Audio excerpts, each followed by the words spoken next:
Ei, pessoal, como vão todos? Vamos falar hoje um pouquinho acerca da duplicata, que é um título de crédito tão importante para a gente. Então, vamos lá. Quando a gente fala a respeito da duplicata, né? A palavra duplicata nos traz aquela ideia de cópia, né? E qual que é a origem da duplicata? A duplicata é um título de crédito basicamente brasileiro, foi criado no Brasil. E ela tem como característica, né, ela tem sua origem nos primórdios do comércio. Então, o que a gente tem que saber? É muito comum, até hoje, no interior do Brasil todo, especialmente aqui em Minas Gerais, várias cidades, que as pessoas façam compra no sistema lá de fiado, né?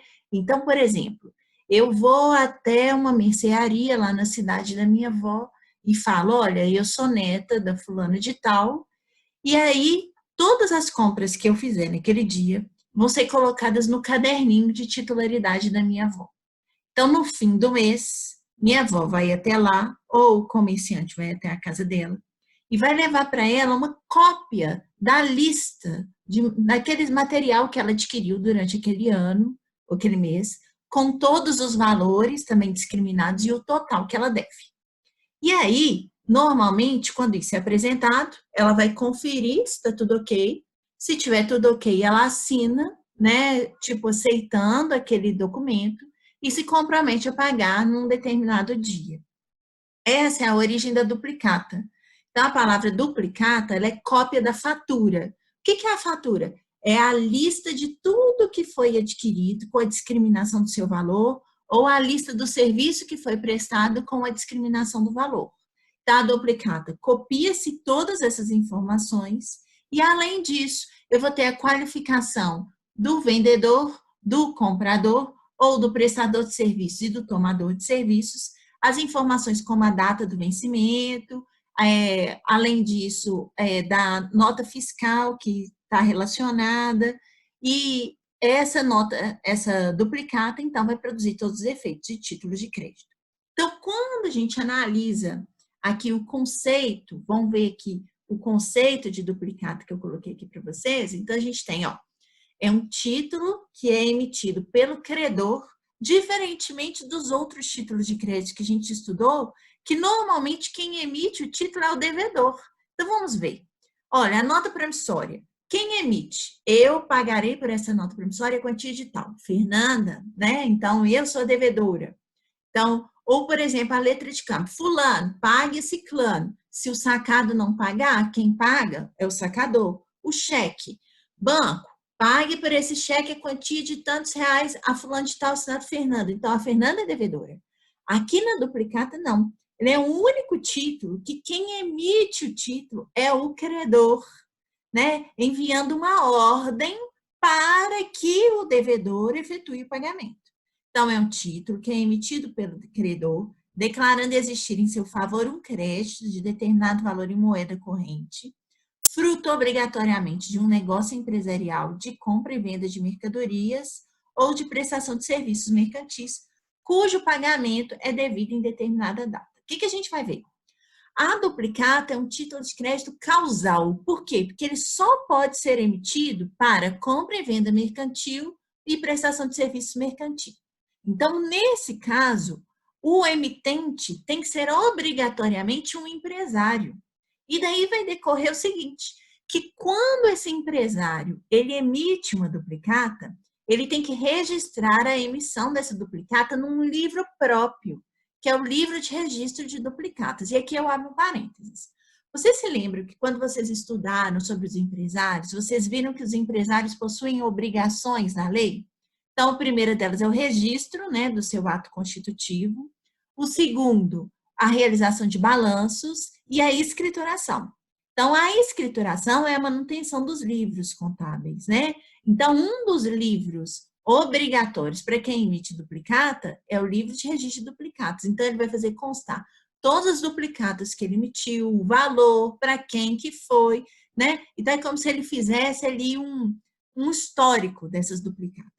Por que isso, Fernanda? Porque a duplicata, como é um título de crédito causal, ela só pode ser emitida nessas hipóteses. E a emissão de uma duplicata sem lastro, ou seja, sem um negócio jurídico de origem, é uma conduta criminosa prevista no Código Penal, no artigo 172. Então, o artigo 172 do Código Penal vai falar que a emissão de duplicata fria é um crime. Então, por conta disso, eu tenho que ter arquivado todas as informações de duplicata para que não haja qualquer alegação nesse sentido.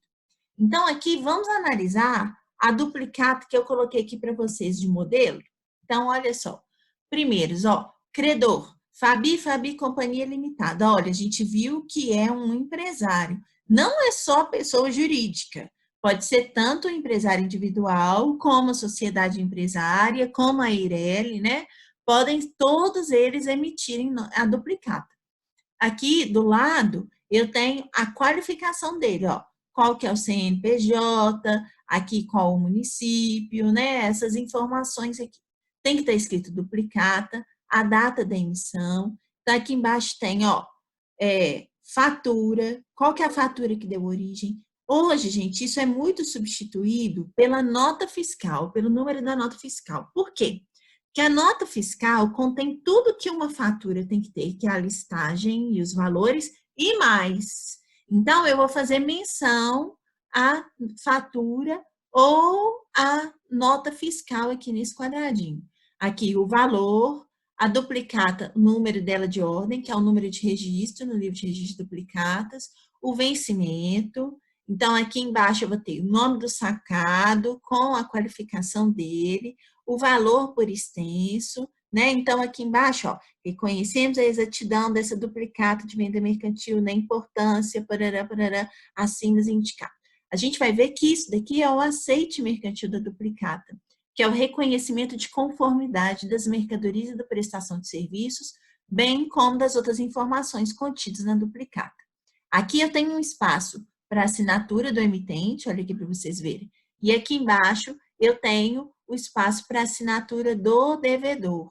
A praça de pagamento, né, o valor, então tudo está colocado aqui, entendido?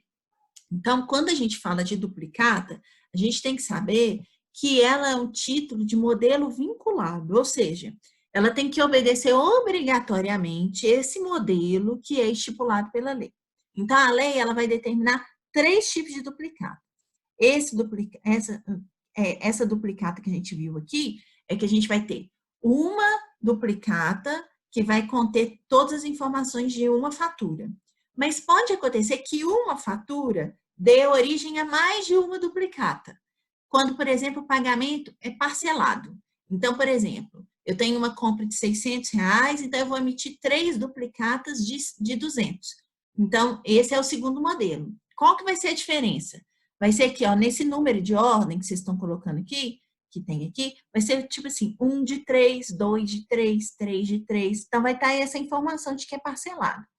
Ou a segunda possibilidade é que eu tenho uma duplicata igual a essa, e aqui embaixo eu tenho um canhotinho com 3 tiras, uma para o pagamento de cada parcela, né? Então, seria uma de cada parcela. Então, pode ser feito assim. Então, o que a gente tem que saber? Uma fatura pode dar origem a mais de uma duplicata pelo pagamento parcelado. Mas eu não posso juntar mais de uma fatura numa duplicata só. Então, vou imaginar que eu fiz 2 compras nessa loja. Eles não podem juntar todas as minhas compras numa duplicata só, não. Tem que fazer uma duplicata para cada compra.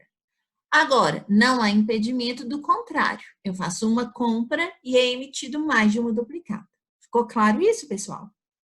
Então, continuar. Opa. Tentar passar. Então, quando a gente fala da duplicata, eu tenho 2 figuras intervenientes obrigatórias. Então, eu tenho o sacador, que é o vendedor, ou a empresa prestadora de serviços, que é o credor, diferente dos outros títulos, né? Então, a gente tem que se lembrar disso. Eu tenho o sacado, que é o comprador ou o tomador dos serviços contratados, que é o devedor. Não existe a terceira figura, que é o beneficiário ou tomador. O próprio sacador já é o beneficiário tomador da nota promissória, ou da duplicata, desculpa. Então, o sacador já é também o beneficiário ou tomador. Então, não tem essa figura em separado.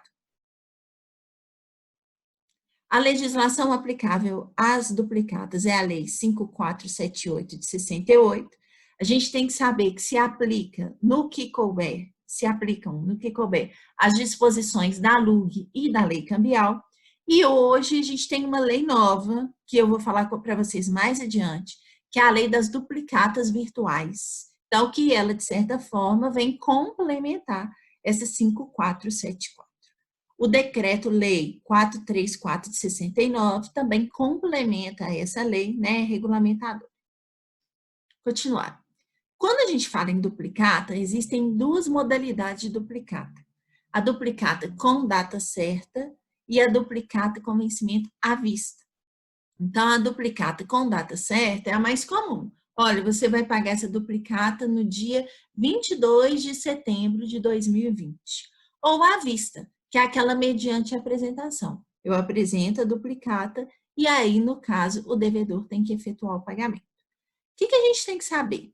Quando é emitida a duplicata, às vezes vai demorar uns dias até que ela seja remetida para o devedor para pagamento. Eu vou explicar isso mais adiante, mas vamos ver primeiro os requisitos da duplicata, que vai ficar mais fácil de vocês entenderem. Então, olha lá. A lei de duplicatas, ela vai enumerar os requisitos da duplicata em primeiro lugar.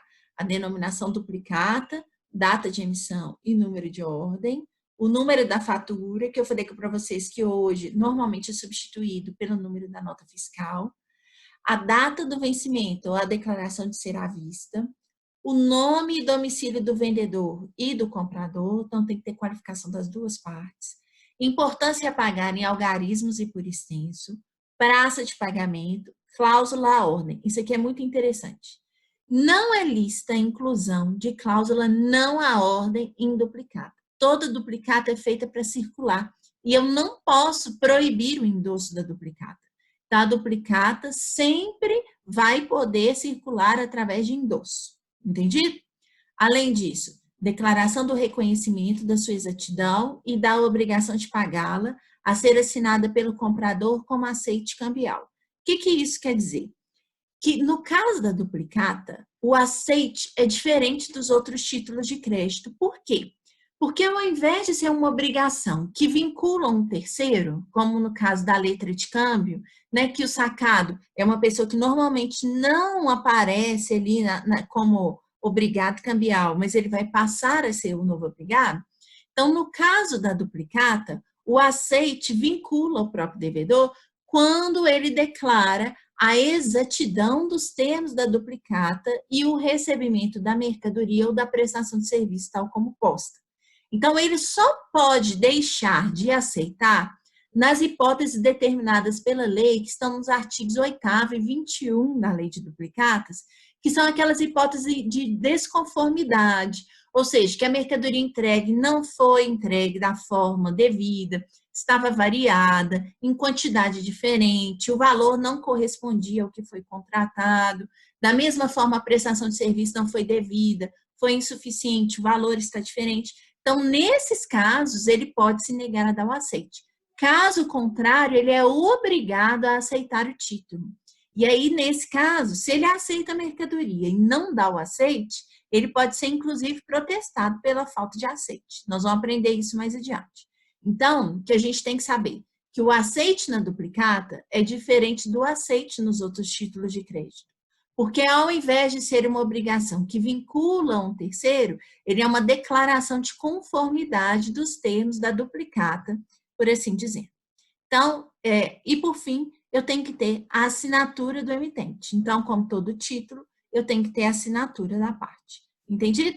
Então, eu vou finalizar por aqui essa aula, para não ficar um arquivo muito grande, e daqui a pouco a gente continua a segunda parte de duplicata.